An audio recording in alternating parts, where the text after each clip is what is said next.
Hello, hello, hello. My name is Robert. I am the recovery guy, and this is the Checkup. Say you don't know me, I recognize my face. Say you don't care who goes to that kind of place. Knee deep in the hoopla, sinking in your fight. Too many run away.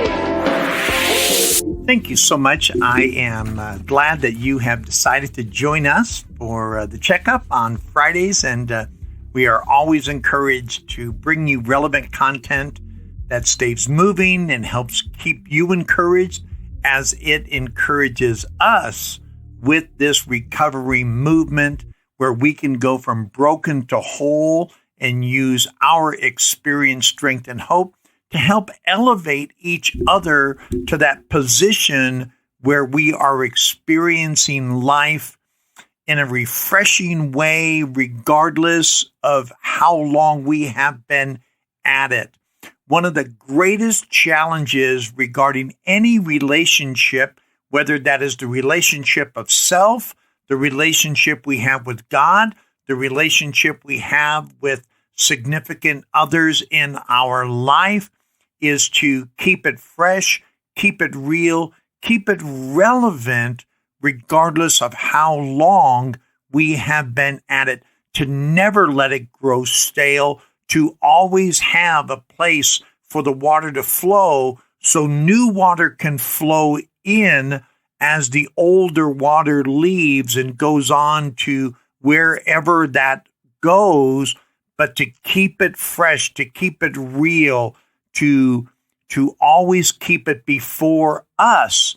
One of the greatest examples in that has been my journey with recovery, to never rest on the laurels of yesterday, to always keep the recovery juices flowing so everything stays new and alive and vibrant.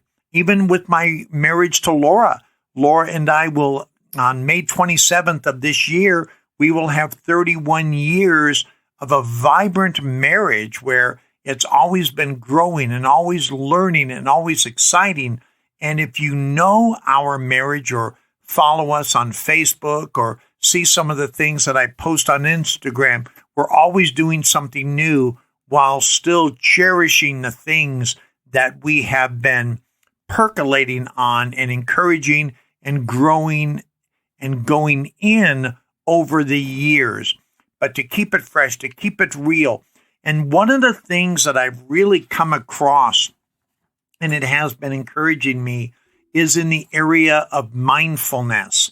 And I've been doing some blogs on them lately. So if you want to look a little bit more in the area of mindfulness, I encourage you to Google it, to research it, to look at some of my blogs from the last few weeks. And I'm going to be continuing to go into an area of mindfulness over the next few more weeks to exploring different avenues of that. So one of my blogs every week is actually going to be in the area of mindfulness. I came across this Dr. Peltz, Lawrence Peltz, Peltz. You can go find this book. It's called The Mindful Path to Addiction Recovery. It's really pretty cool. I've been going through it. I've ordered the book. I'm going to be reading it to explore it more deeply. It's a great book, and you can find this on Amazon or Google Books. But it's based on the quality of attention. I'm reading here about the book, Mindfulness, the quality of attention that combines full awareness with acceptance of each moment just as it is.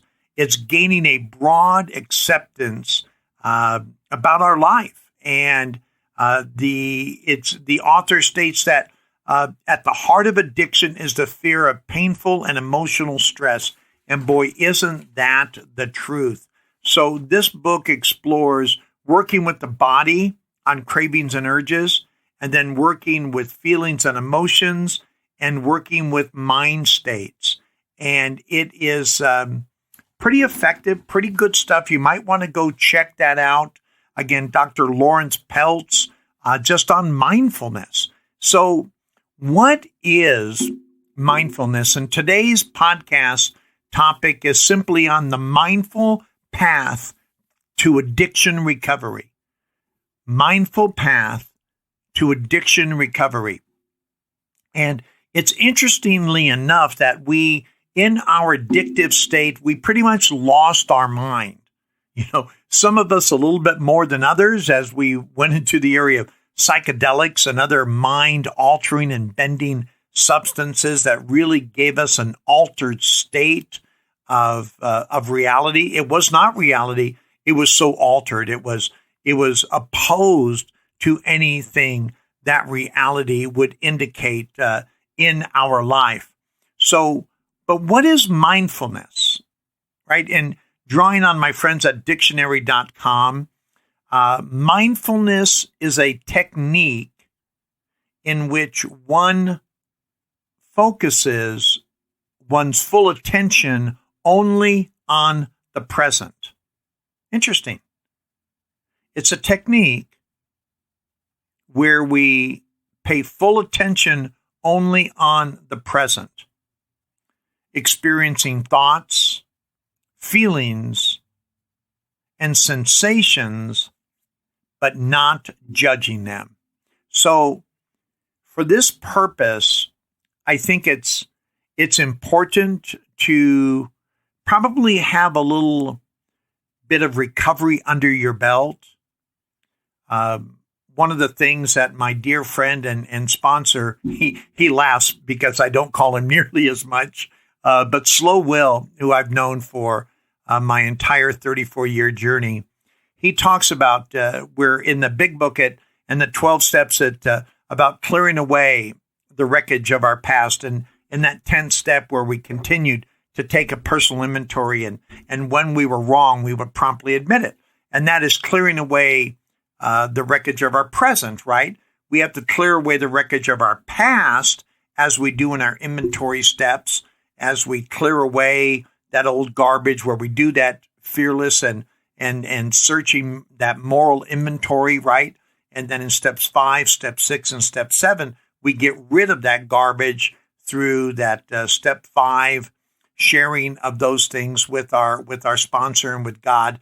We clear away those things in step 4, and then our defects of character and our shortcomings that are revealed in step 4, we ask God to remove them and allow them to not be barriers in our life. So that is that mindful approach to the things that are in our life today, but it focuses only on the present. It really doesn't do with the past. So let's make sure before we enter into this mindful path to addiction recovery, we've got yesterday settled, because today our present is what this mindfulness approach is going to be affecting or looking at. So be very careful that you are ready in this approach, that you are pretty much reconciled with your past, that it's really not affecting you as of today in hopes of moving forward. Because what we don't want to do is negate the things that need to be taken care of prior to reaching this point, having dealt with our past, that we can fully deal with our present. Because, again, we want to be very careful that we don't mix the two up, because we don't want to ignore past feelings or events that would allow us to take care of the things that would that are of today. And again, I think it's very important that we look at these things that we are experiencing and thoughts and feelings and sensations and not put any judgment on them. We are having them. Sometimes we have them because we are human beings, not because we're alcoholic or drug addict or bulimic or a compulsive overeater or any of the other behavioral aspects that we pick up along the way. So I came across something really cool in my study of this and my search of this, and it's about how does mindfulness affect the brain? And this is out of a group, hope I'm pronouncing this, Bupa. They're out of the UK. So you can go to further look at this, as I'm going to do as well, sort of just dissect this and put this back together. So go to bupa.co.uk. So I'm going to actually put this link into my podcast notes so you can go do some study when you get done, if it does intrigue you like it does me. And if we're concerned with elevated states of recovery, these types of things we at least need to explore and to consider as part of our overall approach to wellness. We don't want to leave any stone unturned. And I even think for those of us who are locked into a particular spiritual approach, like me as a born-again Christian, of course, my main source is going to be the Bible, the Word of God, as some of you are looking at other religious aspects, whether you be a Jew and you approach it from your Judeo approach to wellness and spirituality, whether you are a Muslim, whether you are Buddhist, whether you come from any particular religious walk or a secular 12-step movement, we need to not lock out other things. One of the things that I have found as a Christian is that if I look at other things and become willing, then I can actually relate them to the spiritual foundation that I find in the Word of God, in the Bible, as I understand the Old and the New Testament. So I have to be very careful in discarding something because it might have come from a different religious belief that I agree with or would subscribe to on a 100% basis. Be very careful in dismissing something before you understand what it is. Be very careful, and this may be one of those things. So again, bupa.co.uk, and it talks about the most current research. And here's what it shows, that after regularly practicing mindfulness, and I love this because this is science meets my standard way of living. And it helps me understand that there's a scientific principle to what I practice. And it really helps increase my belief and my desire to learn more, because it's not an emotional whim. It's actually something that's occurring with my brain, with the scientific understanding of my brain, how it relates to addiction, wellness, and the recovery that lies within that wellness path. So it says regularly practicing mindfulness, the gray matter in your brain's amygdala, it's a region known for its role in stress. It says it can become smaller. Interesting, right? So as I regularly practice mindfulness, the gray matter in your brain's amygdala, a region known for its stress, can become smaller. My stress will be reduced as I practice this thing called mindfulness. It's the area where mindfulness and creativity live. It's actually the pre-frontal cortex of the area of my brain that is responsible for things like planning, problem solving, controlling my emotions, and reducing stress. Isn't that crazy? I love the connection. This is telling me why, from a brain standpoint, why these things occur. So as my stress becomes less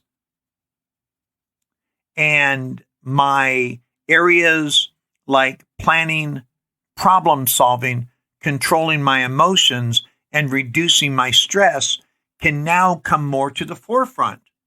So that tells me that stress inhibits at least these 4 areas, certainly more, but certainly these 4.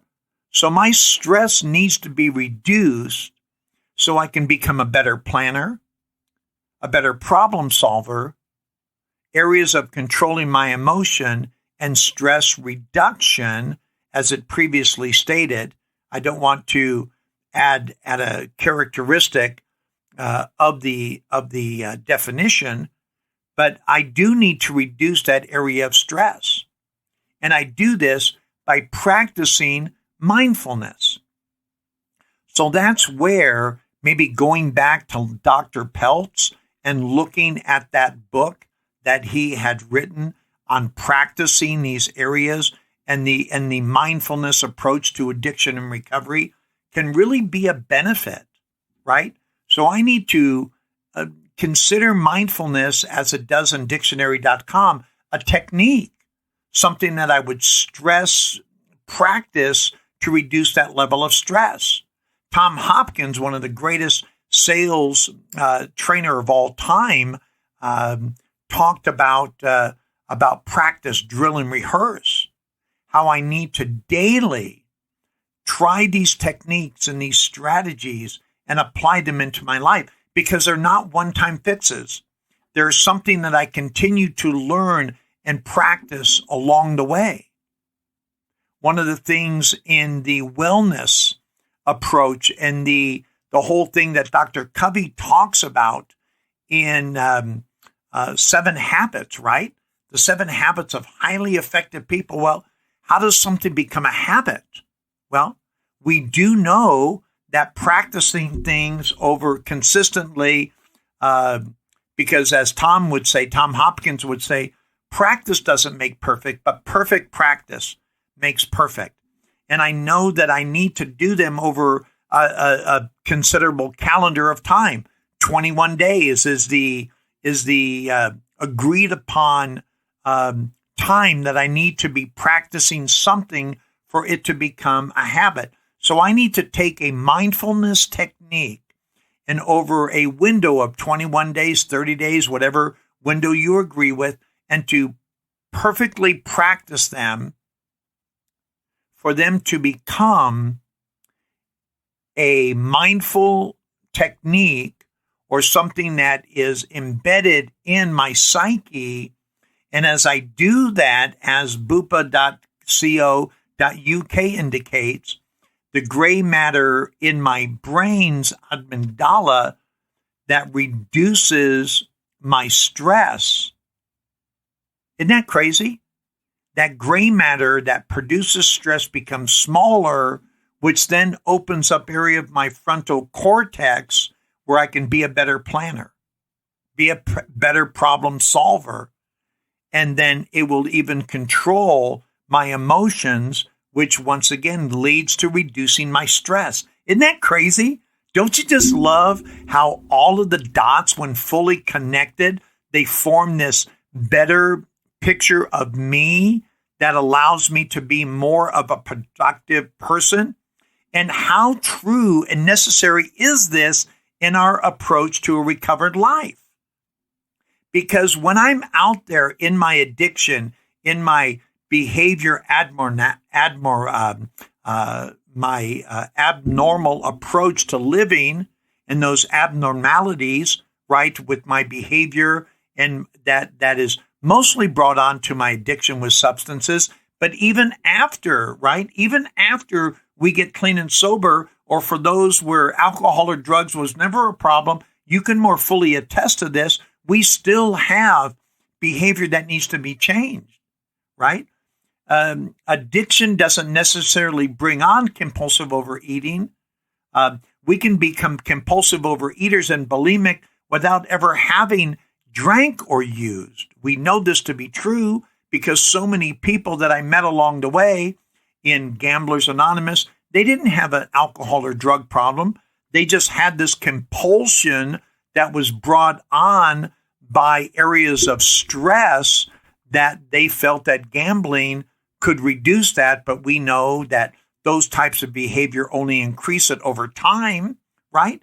And not every person who suffered from anorexia or bulimia or compulsive overeating, these are people who may never have touched a drink or a drug, and yet they find that a mindfulness approach to recovery, or people who struggle with anger, that sort of stress, uncontrolled stress and emotional distress can cause and result in anger and lashing out on other people and high anxiety. But we know that regardless of what path brought us here, we do know that a mindfulness approach can be productive, because don't we all need to become better planners? Once we accept that we need to be on a journey of wellness and recovery, don't we need to be a better planner? So instead of allowing the day to control me, I need to take control of the day, to seize the moment, as it were, and begin to have a plan and then work the plan, right? And when we look at even Zig Ziglar, and he talks about goal setting, right? We need to have a plan. We need to develop something. We need to take control back. We need to take charge of our present situation, and instead of allowing the emotion of our situation to take control of us. We need to plan so we can look at solving problems. We need to identify problems and obstacles and challenges in our life from a non-emotional perspective. We need to look at them intellectually and honestly before we can begin a path of solving them. We cannot look at them from an emotional eye. We need to become rational in our approach. RET, rational emotive therapy. If you've never looked at it, look at it. There's a great side to it, right? We need to become rational so we can become mindful, so we can reduce the gray matter of our brain in that area that causes stress, that once that stress is reduced, we can become a better planner who can do one thing at a time and connect the dots of the other things that we need to do so we can begin solving the problems instead of creating them, right? What is it said that we cannot expect? I think this was Einstein. He says we can't solve the problem that we're in with the thinking that got us to that problem, right? And that's the mindfulness. We need to change. We need to remap that area of our mind where we approach life differently so we can plan, we can problem solve, we can begin to control our emotions so our emotions don't control us. We don't want to be out of control emotionally. We want to say, okay, this is happening. I understand why this is happening. I understand that it's been my lack of planning that has created or exasperated this problem, which having an emotional response is not going to solve the problem. In most cases, it's going to delay solving, and more often than not, it's going to increase or give more power to that problem, which is going to delay my instituting a plan, which is going to diminish my ability to solving that, which will then increase my stress. You see how that goes? So I need to dial it back. I need to practice mindfulness techniques through prayer, through meditation, through talking through things with others.